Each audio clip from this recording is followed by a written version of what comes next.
Good afternoon, and welcome to today's Adweek webinar on how shifts in digital spend and targeting can improve your performance.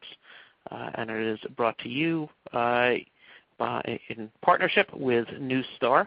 Our webinar today will be looking at how some of the shifts in digital ad spend and improved targeting strategies and use of offline customer data online can lead to dramatic increases in conversions.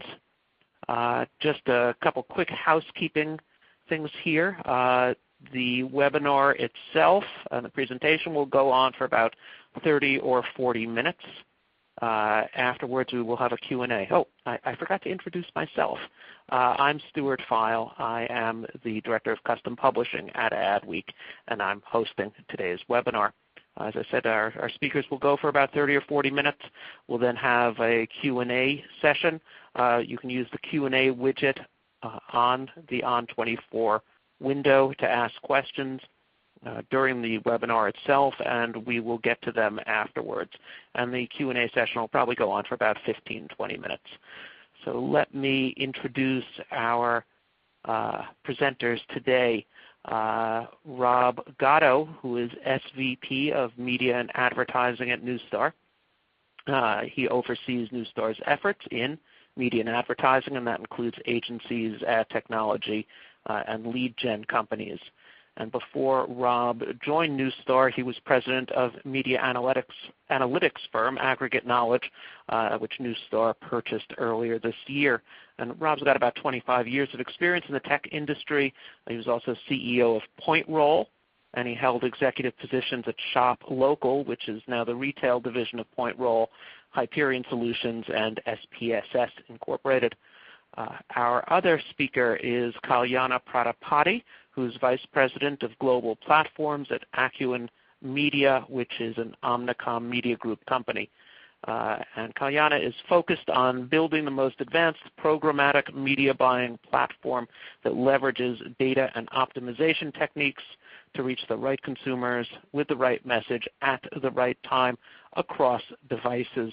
And he's a seasoned technology professional with over 13 years of experience in roles ranging from hands-on software engineering to product strategy and product management. Gentlemen, welcome. And Rob, let me pass this over to you. Great. Thank you, Stuart, and thank you, everybody, for attending. Let me quickly walk you through the agenda. So we're going to do a handful of slides here on some key marketer challenges and kind of set the stage, and the bulk of the presentation will be a review of our Q1 Media Intelligence Report. In that report, we'll go through cost, reach efficiency, user quality, and funnel attribution metrics. I'll also talk about trends and actions and conversions, and then turn it over to Kalyana to go through the use of CRM data as well as the use of audience data. We'll quickly wrap it up at that point and then open it up for Q&A. So let's continue. So the state of digital marketing. 2013 was a tipping point for digital. The IAB told us that for the very first time, marketers spent more of their ad budget on the internet than on broadcast TV. Mobile, social, and video advertising claim larger portions of the ad spend and certainly the marketing mix. In 2014, Gartner predicts that the increase in digital budgets will go up by 10% across the board, and this is just based on consumers increasingly turning to digital channels for the content that they consume and they read. An interesting or astounding statistic from my perspective is Forrester now labels that 42% of all U.S. online adults are always addressable customers, and they constantly access information across multiple devices, locations, and certainly many times during the day. Communicating with them is a multi-channel, multi-platform, multi-screen puzzle with the added challenges that we all want to produce personalized and targeted at-scale advertising on top. So with all of those above factors, it's not surprising at all that when polled, 76% of all marketers report difficulty in evaluating their campaign's effectiveness. So what makes it so difficult? So there's a handful of things. Certainly, as we talked about, there's a complex ecosystem with an explosion of online channels. The second is that customer data changes rapidly. For instance, 75 million U.S. consumers will change their phone carrier this year. So you begin to think about the movement and the change of information from phones to email addresses to physical moves. Just more data is changing more rapidly. And that makes it very difficult to verify who a user is in order to go ahead and create a relationship both online and offline from a marketing perspective. And the data that's available continues to decrease. So if you take a look at from 2000 to 2013, the amount of publicly available data in order to go ahead and identify users, it's decreased dramatically. And every marketer at the end of the day craves one single view of their customer across all channels so that they can drive consistent, appropriate messaging cross-channel, and then drive efficient media spend and ultimately drive lifetime value for each and every one of their customers. Okay, the report that you're going to see today comes from Neustar's Platform One, which is our platform and a centralized marketing solution that really does a handful of things. First, it uses our authoritative data infrastructure to drive cross-channel identity.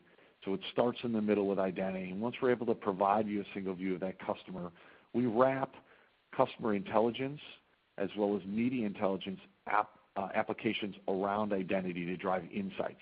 In the customer area, it can be on your website, in your call center, in your store. On the media side, it's whatever media you may run from digital to offline.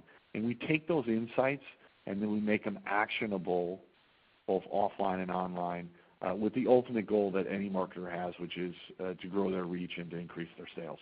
Everything that you'll hear today as we move into the actual report is driven out of our platform across our customer base.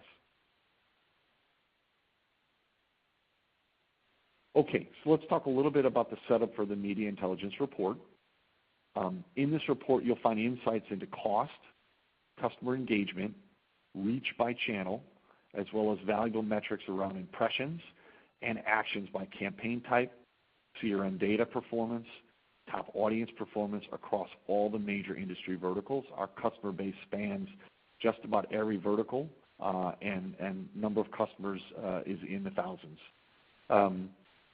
The data analyzed in this report includes 152 billion ad events, 28 billion impressions, and 300 million conversions. So a significant source of data to begin to derive the metrics. Okay, so now let's get into the report. I'm going to cover 4 key indexes that we use each and every quarter, and we begin to show you trends over time. The first index that I'm going to talk about is cost. This provides an analysis of a channel's ability to drive impressions, clicks, and conversions at a low cost. The channel costs that make up this index are CPN, CPC, CPA, and then the way the index works is anything below the blue line, values is a cost that is below the indexed average across all 4 channels. Anything above is above the indexed average. A big trend in Q1 was the increased use of programmatic buying on social, and you'll see that that has driven a decrease in in the cost of social impressions, driven certainly by higher usage of exchange-driven buying. The second thing that's very interesting here in the cost index is the dramatic increase in the cost of ad network inventory, and this is probably driven by a handful of things. But one, with the increase in exchange and programmatic buying, ad networks have had a tendency to shift their focus towards more premium inventory, and I think it shows here in the cost index. With more premium inventory in the ad network space, you see that their costs go up dramatically. Portals costs have decreased a bit, and exchanges have increased a bit, but it stayed fairly consistent.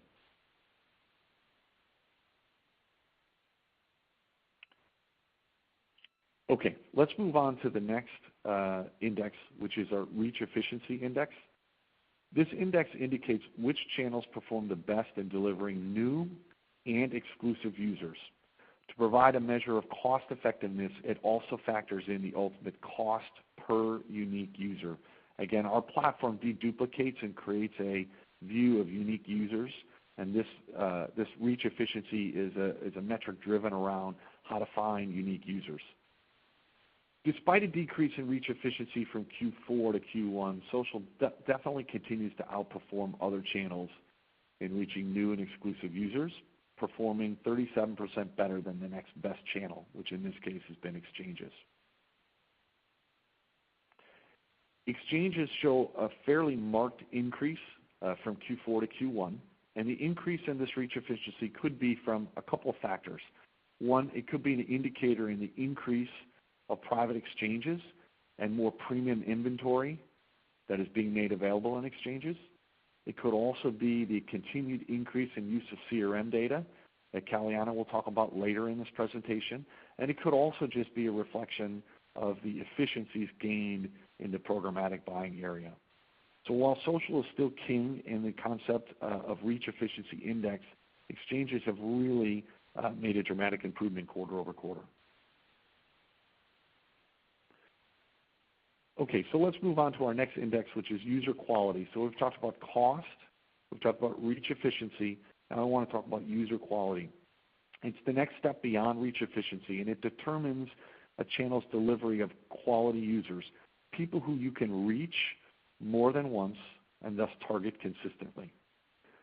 And as you can see in the chart, exchanges marked a huge improvement, 201% quarter over quarter, making them by far the only channel to perform above the indexed average in Q1. So again, you might ask the question why, and I think it has a very similar theme to it, which is there are more and more private exchanges that have more premium inventory being made available, and the increased efficiency with DMPs, DSP buying engines, as well as the usage of CRM data. All of those things play a role in increasing the quality of the user that's currently being bought at the exchange level. And again, these are things that Kalyana will talk a little bit about in his section. Okay, the last index measure is funnel attribution. Funnel attribution provides a more granular look at the upper funnel activity versus a pure last touch attribution model, which only credits the last touch in a buyer's route to conversion. And so what we're tracking here is who has influence at the upper end of the funnel, even though they didn't get credit at the bottom end of the funnel. Social and ad networks continue to demonstrate their influence in the upper funnel, as they have in prior quarters, contributing to the success of lower funnel channel campaigns. This certainly indicates that marketers who are wanting to drive brand awareness should consider running more campaigns and should continue to run campaigns in the social and in the network space, again, with the assumptions that networks have moved towards more premium inventory. What's interesting here is that portals show a drop in influence in the upper funnel.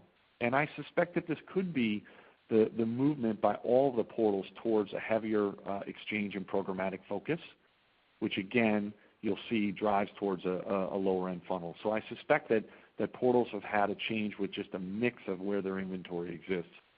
And then you can see that exchanges, it's interesting, exchanges, while having improved on the reach and efficiency side and user quality, continue to primarily be a vehicle for lower funnel direct response campaigns. So I think it's interesting that the quality and the reach efficiency has gone up, yet their usage is still primarily in the lower end of the funnel. And again, most of your retargeting today is primarily done inside of exchanges.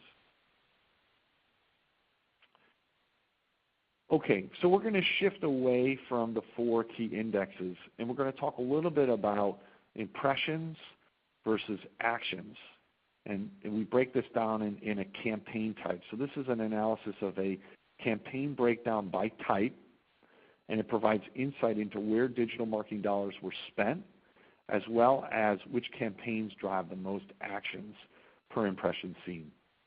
So in Q1, the bulk of marketer spend continues to be in the display area across display, social, video, and mobile. 83% of all spend is still display, and that also drove 84% of the actions. So display continues to exhibit a stable actions to impressions ratio quarter over quarter, and we think is a good benchmark for comparison with other channels. Video ads accounted for just 4% of all impressions in Q1. However, they drove 6.5% of the actions, indicating that users seeing ads on video networks are 63% more likely to convert on those ads. Mobile, while an even smaller group at 1% of all impressions, drove 2.5% of the actions, which again is a clear illustration that both video and mobile are having a dramatic effect on actions. Okay, so with this, I'm going to turn it over to Kalyana, and he's going to work through a handful of slides on using CRM data and also using targeting and audience data as opposed to context. So Kalyana, I'm going to move it to you. Thanks, Rob. I wanted to reiterate Rob's thank you and welcome, and thank you for taking the time to attend today. It's great to see so many people taking interest in this. As Rob has spent the first part of the presentation talking about, there's been a lot of efficiency in programmatic and exchanges, and we at Accuen believe that a lot of that efficiency has been driven by the usage of data, the better usage of data by advertisers and buyers.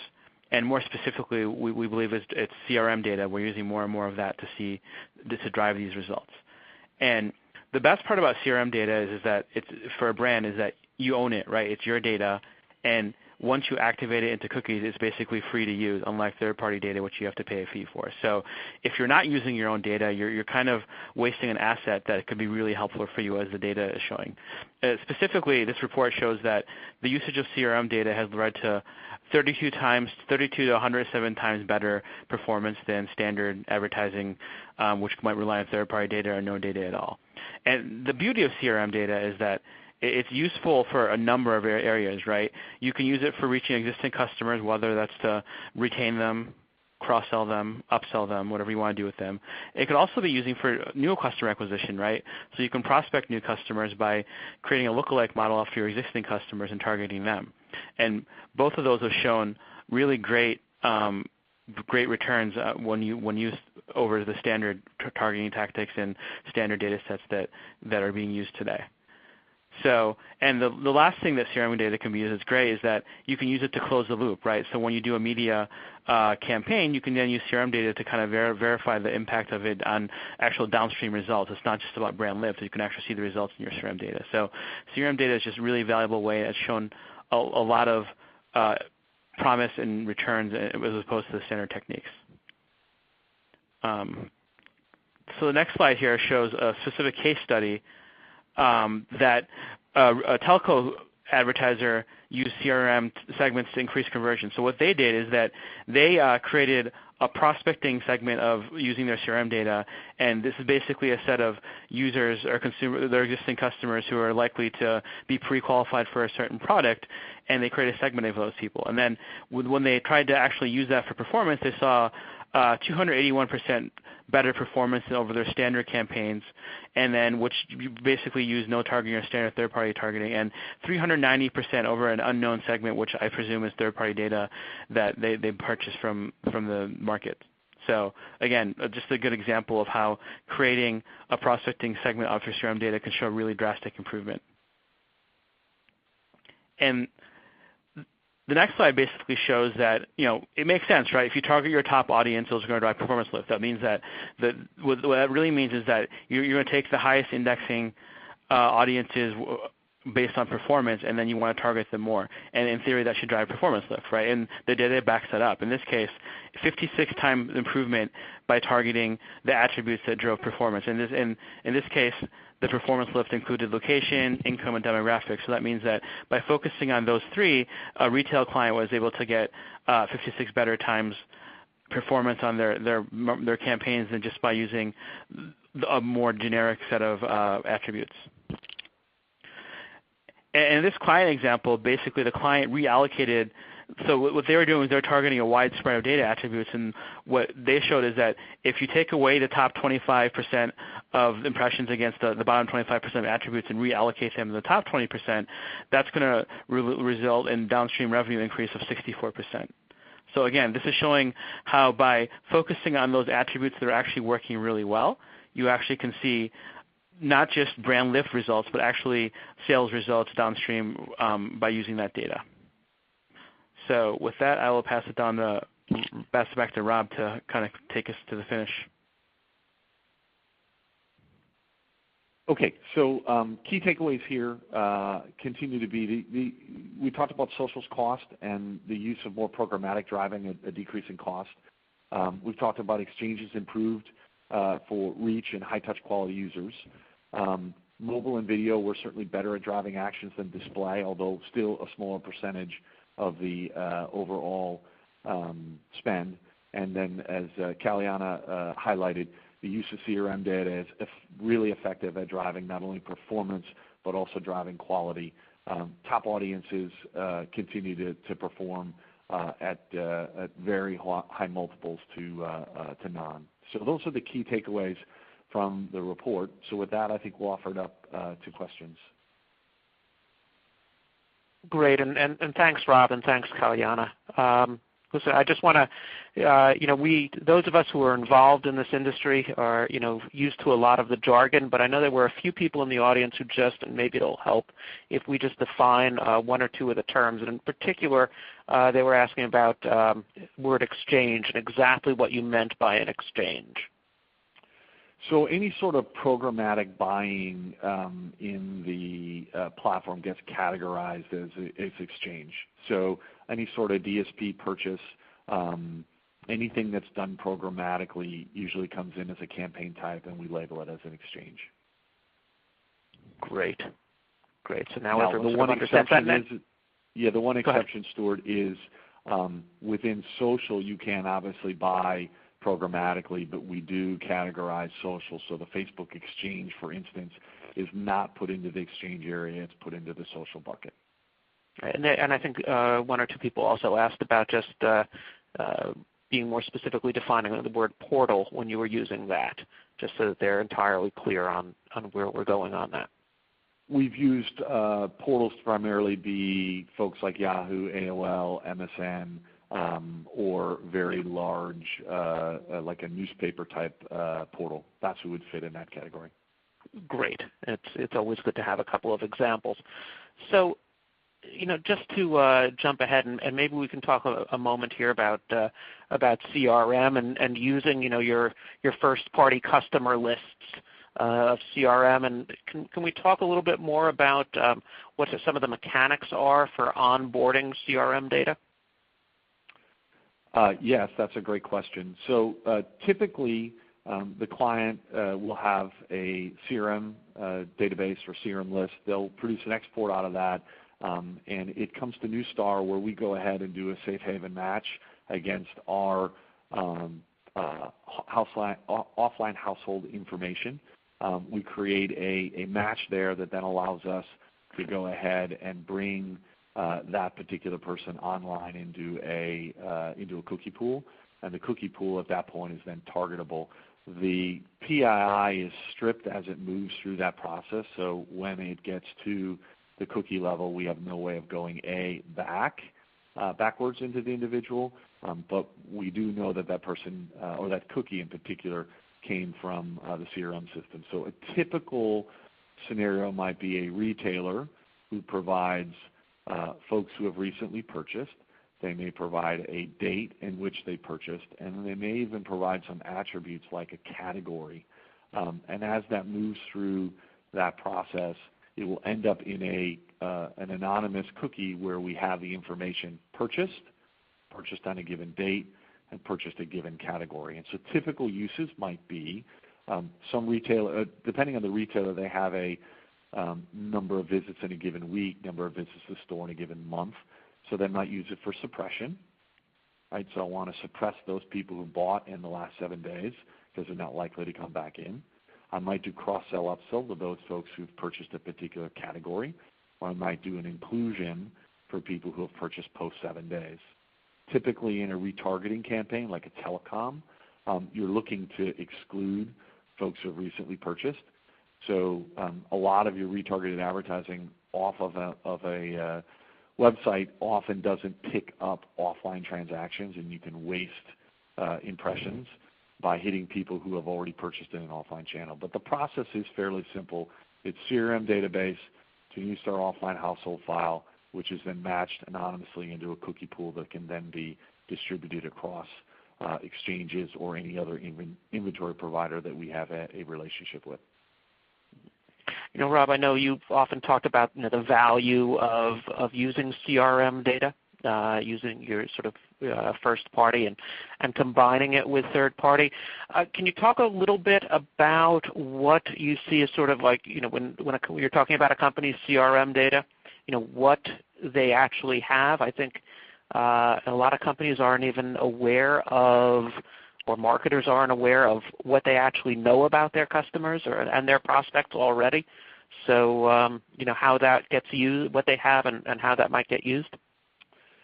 Yeah, that's a great question. So typically, most of the customers who use and onboard CRM data do some sort of what I would call segmentation or analysis on top of the offline CRM database to produce the sort of buckets of people and attributes that fit either different categories of buyers or different targets that they want to go after. And so typically they end up with anywhere from 4 to 15 type buckets of users that they then want to go ahead and bring online and market to.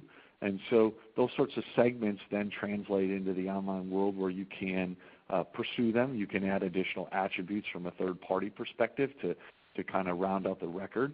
More importantly, you can control the messaging across multiple touch points. So it's not uncommon in our world for you to control a call center, a website, and your media all being driven off a single segmentation model and all being driven off a single identity model.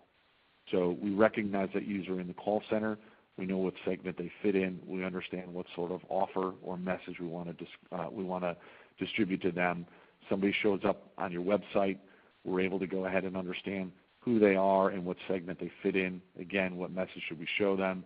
And then in the media world, any sort of media you run, you can adjust your messaging to whatever those basic segments are. And then Kalyana talked about this earlier, which is once you've determined your segmentation model on top of that data, you can use that to produce and build lookalike models for reach extension. So I can go find more people who aren't customers who look similar to the people who are customers. And then more importantly, I can drive the appropriate message based on the segment and what I think they'll buy. So a great example might be in the cable industry. So in the cable industry, you've got phone, you've got television, you've got internet, you've got bundles. In the telecom industry, you have similar things, different types of plans, whether it be family plans or individual plans. And so understanding who the segment is helps you understand where to land them, what to advertise to them, what message or what promotion and offer to provide them. But that's typically how it starts. We work with folks who already have segmentation models built, and then we also have our ability as well to produce and build that segmentation for them. Kalyana, I don't know if there's anything else you'd like to add there? No, that was pretty thorough. I think that the key thing is that the segmentation is so valuable because then you can just identify, for example, one really great use case we've seen is identifying the high lifetime value consumers for your brand. And then by being able to overlay third-party audiences, you can identify the attributes that they highly index for. So what attributes really define your high lifetime value consumers, you can find more of them, right? So then rather than kind of spending media on consumers who might be a little lower lifetime value or one-time purchaser, you can focus more on some of the higher lifetime value ones. And again, it's so much more about, it's just so flexible because it can help you with your existing consumers, grow and keep them, retain them. And for another example could be if you're a telecom company, you can use your CRM data to bucket folks into by when their contract is up, whether the contract is up in a year, 6 months, or 3 months, and you can change your messaging to that group based on when their contract is up with different features, right? So you can do that. So it's just a very flexible, valuable way of doing it. It's just a great resource for any brand you're looking to use. Great. I know we're talking a lot about top audiences in the report, and one of the questions we have here is sort of how do you identify those top audiences? And I know you sort of touched on that here, but maybe we can sort of answer that one directly just to be clear. So the Platform One tool set has, when we talked about it earlier, one of the applications is media intelligence. And what we do is we sit on top of the entire media buy, tagging each and every ad that you're running and then we're able to go ahead and produce a set of predictive analytics across. And so there are what I would call media analytics, basic things like where did it run, what was the size, what was the reach and overlap amongst the provider or the publishers that had purchased my media on, what's the optimal frequency that I should run to get the action I'm desiring. So there's a whole slew of media-oriented analytics. And then there's a corresponding set of audience analytics, which are overlaying the different audiences on top of all of that media performance to see which audience segments actually perform. In our tool set, we do have the ability to go at an aggregated audience level, but we also have the ability to go at an individual attribute level. So typically in the data space, you'll buy what I would call aggregated segments, which are segments that have multiple attributes in them. So maybe age, gender, or propensity to buy a particular product. Just 6, 7, 8, 10, 12 different attributes that are rolled up and are called a single segment. So you have an opportunity to look at how segments perform, but you'll also have an opportunity to look at how they might perform if you pull a particular attribute out. But typically, inside of the scope of media intelligence, you marry both the media intelligence that you have as well as the audience intelligence. And one without the other doesn't really provide you the data you need to make informed decisions. And from our perspective, we think that that's the key to our platform, is the marriage of those two things and the marriage of them in real time. If you're assembling this audience data and your media data after the fact by assembling it from log files, from ad server log files, you end up with gaps. And the reason there are gaps is because we do still live in a cookie world, and cookies do disappear. And so trying to recreate something after the fact is much more difficult than creating the intersection on the fly. So that's how you would go about using and determining which audiences are the right audiences to use. It's an art and a science of combining media performance layered in with audience segments and attributes. And at Omnicom, we actually have put that in practice. We use the platform to do that across a lot of our media buys for the vast majority of our advertisers.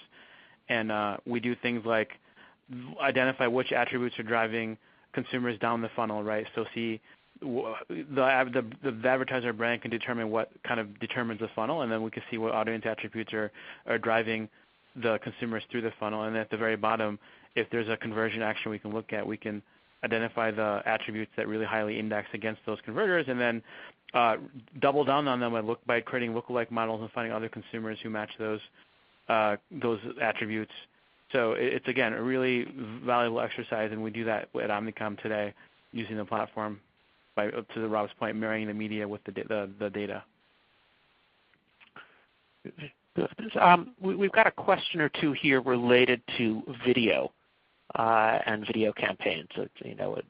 That is sort of the trend right now in a lot of digital advertising. And someone asked here about whether you're seeing any differentiation on the effectiveness of video based on whether it's delivered via social, via portals. I would probably add into that via mobile as well, and where you're seeing that right now. I don't, Kalyana, if you have any thoughts. We don't have any. Tough. Yeah, so we do a lot. So I head up the video platform that's under me for Accuen at least, and the data is just not advanced enough to kind of define the differences. It's really about today what we're seeing the biggest differences are the type of content. So we're finding that short form content is actually a pretty good driver of brand lift. I think the big myth is that only long-form content or FEPs, like the long-form, for FEPs, that's really what drives brand lift. But we're finding that short-form content can also do that. I don't think the context matters as much because these days portals are getting some of the similar content that like Hulu or someone else might have with their partnerships. And then mobile is just kind of by itself a separate channel and just very hard to measure and track that specifically as opposed to other ones. So I think it's kind of early days to measure mobile, but the other ones we are seeing that the content type, which is short form, which is digital, kind of user generated, is having decent amount of brand lift compared to the more curated long form content that's traditionally been bought with upfronts. Yeah. And one of the things I know we track for a handful of clients that are more brand-oriented in nature on the video side. We track the optimal frequency to go ahead and get a video play, and we don't see a dramatic difference channel to channel. It takes the same frequency no matter what channel they're in at this point. Good. A lot of the examples you were giving, Rob, seemed to be related to business to consumer, and I think there were some questions here on sort of the business to business aspect on how, whether you've got any numbers here related to wholesale clients, and I guess some of the thoughts on using some of the modeling that you use in a non-retail or in a wholesale scenario. So I guess the question is what would be defined by wholesale. We certainly have clients that fit across different verticals, from retail to auto to consumer packaged goods to financial services. I think traditionally most of what we see is business to consumer at this point. I think we do see some business to business, but I would say the bulk of the data that's in here would probably fit more of a business to consumer perspective. I do see similar tactics being used in the B2B area. One of the applications that Neustar spends a lot of time is identification and verification. So we try to help people identify and verify the user prior to interacting with them, whether that literally be in a digital channel or whether it be in an offline channel like a call center, an online channel like an online lead form. So we do spend quite a bit of time there, but I would say that overall most of the stats that you see in this report are probably more focused on business to consumer. But the use of CRM data, I think, can be every bit as effective in business to business. The use of identity and verification and even segmentation, all those things I think are very applicable in the more wholesale B2B type environment, and they're just as applicable there as they are in B2C. And I don't know, Kalyana, if you have any thoughts. I think the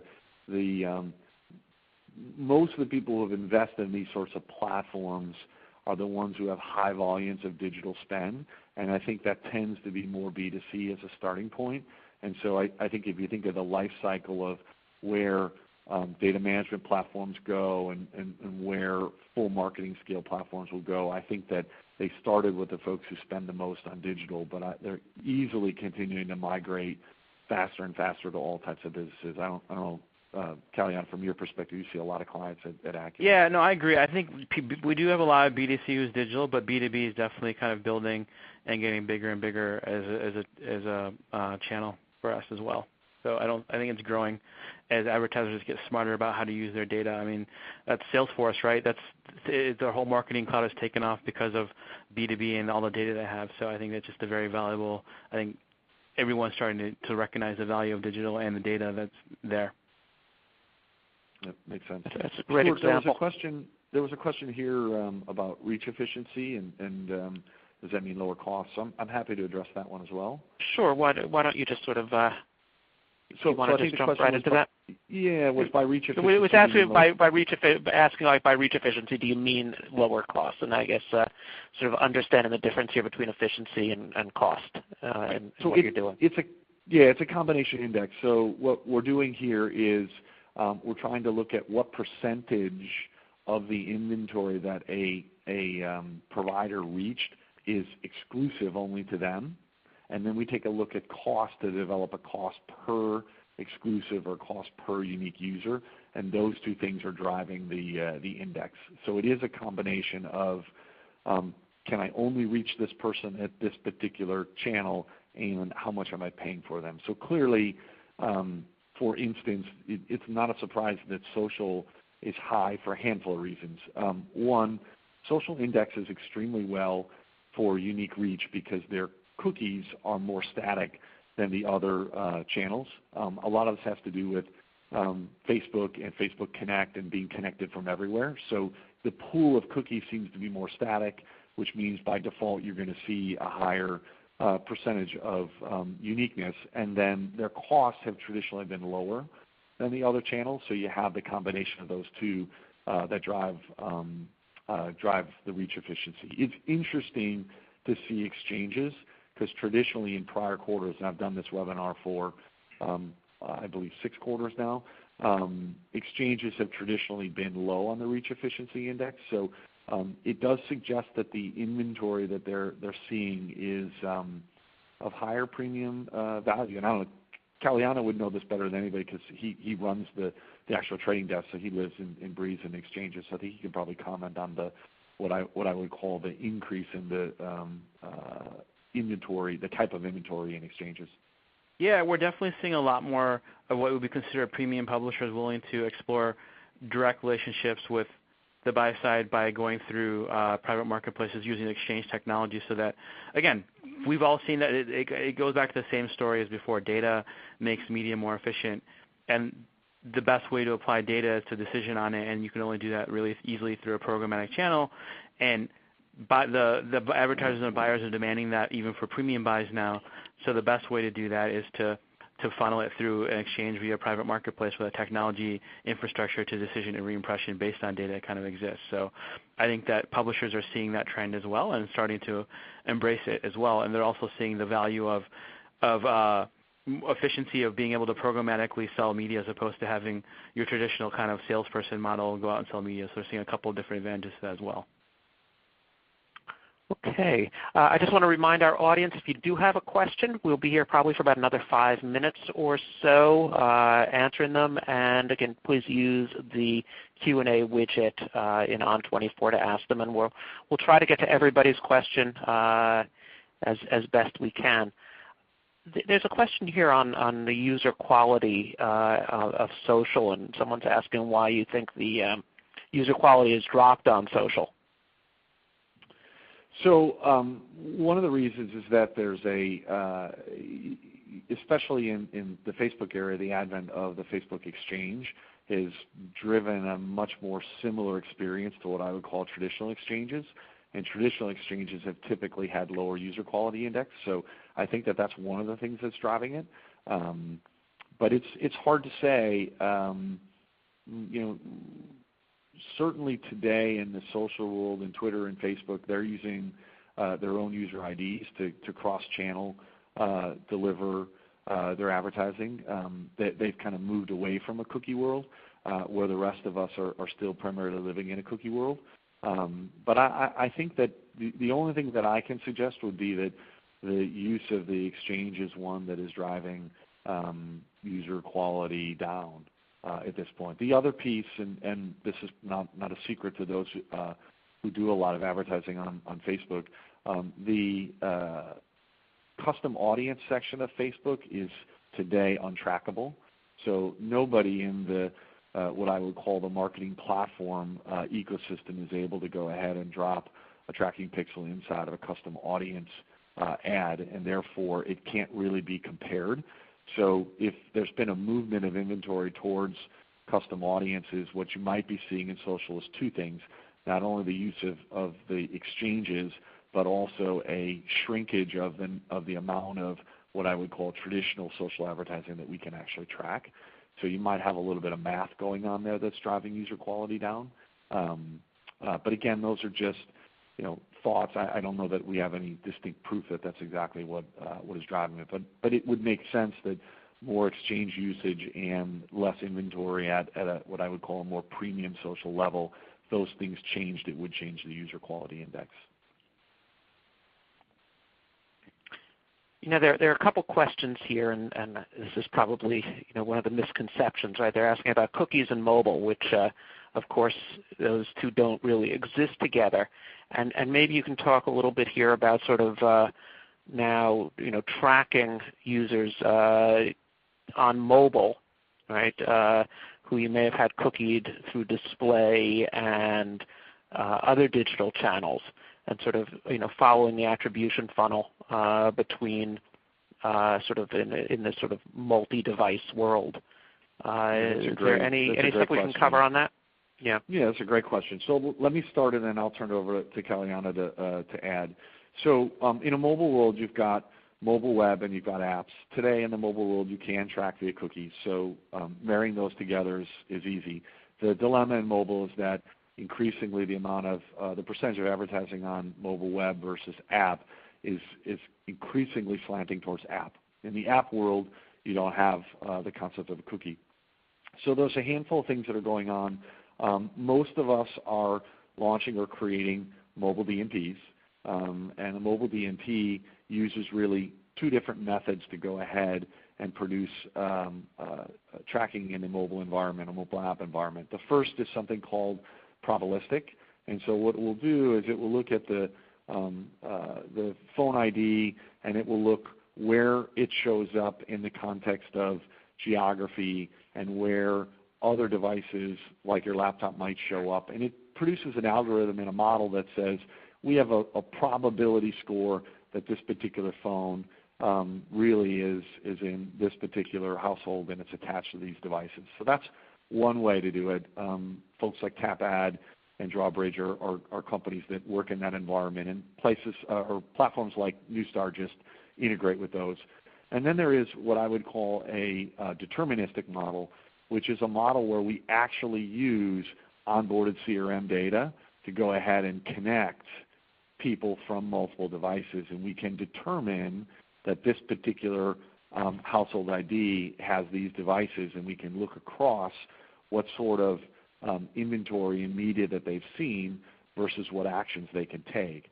Now the limit today, or the limitation in that area, is the percentage of match rate for onboarding. So we talked earlier, this is kind of an interesting question because it takes us right back up to the front, but when you take your CRM data and you match it to an offline household source like Neustar, you'll get a 95, 98% match rate. So of your customers will match 95+%. But then when you go to move it into the digital world, you have another match rate, and the drop-off there is fairly significant. You might match a low of 25% to a high of maybe 50%. So now you're dealing with a smaller community of people in the digital world. Now we can connect those dots, and we can look at the advertising they've seen cross-channel, but we are limited to the actual percentage that we've gone ahead and matched in the online world. So while you're getting a full deterministic value, you're only getting it for a portion of your overall users. So again, two different ways that you can begin to look at cross-channel measurement, cross-channel closed loop, which Kalyana mentioned earlier. We can take that same data and take a look back at what was the influence online on an offline transaction. So Kalyana, I don't know if you have anything to add there, but if that makes sense. I know you guys are very focused on this. I think it makes a lot of sense everything you described. I think the only thing I would add is that, first of all, I guess what is the value of knowing the full cross-channel map, right? What are the use cases that you can actually activate off that? I think that it's up to us as marketers to start thinking about mobile more than just as another extension of display, but as a channel to itself, where it's a touch point that we need to take advantage of and use the cross-channel, cross-device graph type thing to at least identify that you have had different experiences on other devices with that user, so customize the experience for them on the mobile device. That's the first thing. The second thing I want to say is that in terms of deterministic model, I think the world is basically waiting to see, like there's a certain group of tech players, right, who everyone goes to on their mobile devices, their desktop devices, and you're typically logged in, right? And those are Facebook, Twitter, Amazon, right? So they have a full device map of basically just about every consumer out there. Maybe not Twitter as much as the other three, but they definitely have a decent coverage. And I think we're kind of waiting to see how they're going to leverage that data. And to Rob's point, today by using deterministic, you can only use it on a portion of your buy, but if those 4 or 5 players decide that they want to open it up much more broadly, then that could actually open up deterministic across entire buys rather than just a piece of it, right? So I think that we're kind of in a waiting game to see what they're going to do over the course of the rest of this year. Yep. Great. I just want to thank you both. I think we're actually going to tie things up here. Rob and Kalyana, this has been a very eye-opening and certainly relevant webinar to a lot of the audience. I just want to remind the people in the audience that this webinar will be available on demand. You will be getting an email in the next 24 to 48 hours with a link to the recording of this. that you can use or share with your colleagues. Also, you can download the full presentation using the tools in On24. You can do that right now. And on this last slide, if you see that little bit.ly underneath the image, that will take you directly to the Q1 2014 Media Intelligence Report from Neustar, where you can see all of these findings and additional findings and analysis on this. Again, thank you all for attending. Rob and Kalyana, again, thank you again for a really eye-opening presentation. Thank you, Stuart. Yep, All right, everybody. Have a wonderful afternoon. Okay, bye.